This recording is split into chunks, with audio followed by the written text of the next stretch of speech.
Do'stlar, hamma yangilardan salom. Xo'p. Saturn вообще позор qildi-ku hammani. Endi bu blogerdan tayoq yeb qo'ygani endi nima desam ekan? MMAda chiqib jang qilib yurgan bola ko'chadagi bir oddiy boladan tayoq yeb qolishdi, bu sal boshqacharoq emasmi? Men demoqchiman, ko'chadagi bolalarim podarka emas. Men Saturnni yomonlab chiqqanim yo'q. Kerak-kerakli joylarni qirq jo'natib yormanglar, tarqatib. Men просто meni sportivniy anaqam gapim shu.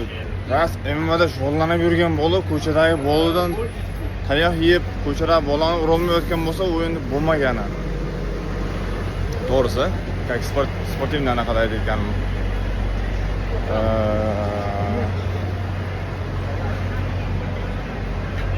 Tak. Ikkinchisi, mana misol uchun hammamiz kuzatib yuribmiz Saturnni bir ballet qilib, Saturnga bir janglarni ko'rib. Oldin unday yaxshi emasdi, keyin chiqib mana xudoga shukr, janglar zo'r ketyapti, zo'r. Yaxshi o'zgarib ketyapti.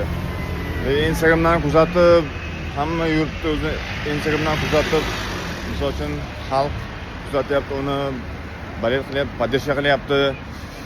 Lekin bu Melisa akadan kechirim so'rayapti-ku, men hype uchun video qilib urishib, yolg'ondan odamlar meni Instagramga kirib podpiska bossin, meni qilayotgan videolarimni tomosha qilsin deb yolg'ondan video qo'yayotgandim, uyushtirib deyapti. Endi mana shu ishlariga bu erkak kishiga sal pozor emasmi? Kim?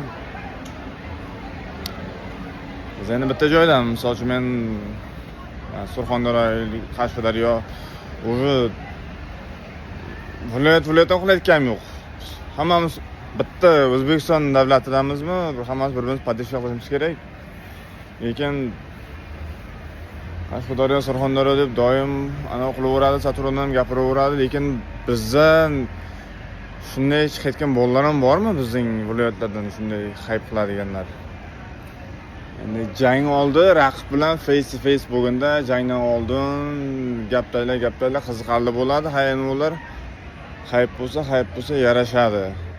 Lekin yolg'ondan boshqa bir odamlarni Instagramga kirib, uni kuzatishligi uchun bu qilayotgan ishi sal noto'g'ri emasmi? Yo menga shunday noto'g'ri tuyulyapti.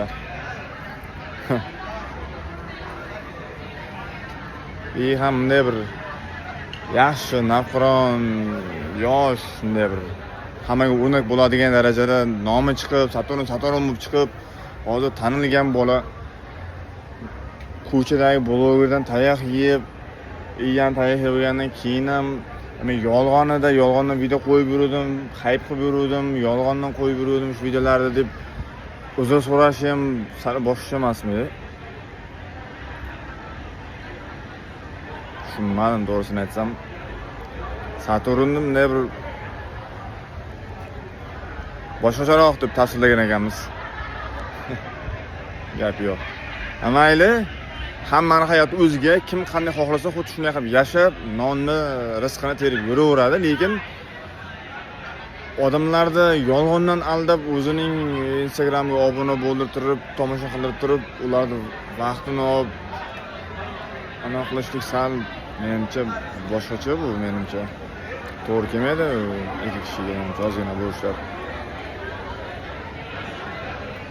Mayli, endi nima ham deymiz. Men agar noto'g'ri gapirgan bo'lsam, noto'g'ri gapirding deb kommentariy yozib ketinglar. To'g'ri gapirgan bo'lsam, to'g'ri gapirding deb kommentariy yozib ketinglar. Men просто mana shu bo'lgan voqeaga umuman tushunmadim. Urushdan keyin kechirim so'rab, men hype qiluvdim, yolg'ondan video qo'yib yuruvdim degan gaplar endi Saturn degan yangi chiqib kelgan, otilgan O'zbekiston yangi yulduziga menimcha sal yarashmadi, to'g'risini aytsam.